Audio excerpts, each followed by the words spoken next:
Here is how to delete your Instagram account instantly. First of all, you have to open Instagram app on your mobile phone, and then you have to just tap on the profile picture after signing into your account. Click on the three horizontal lines to open the settings and click on the account center.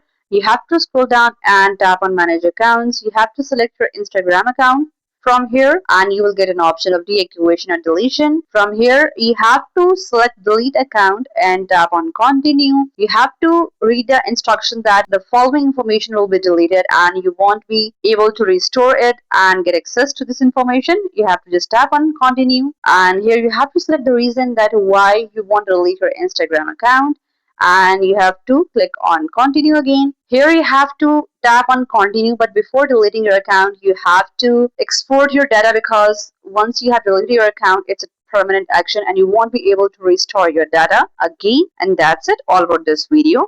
Thanks for watching.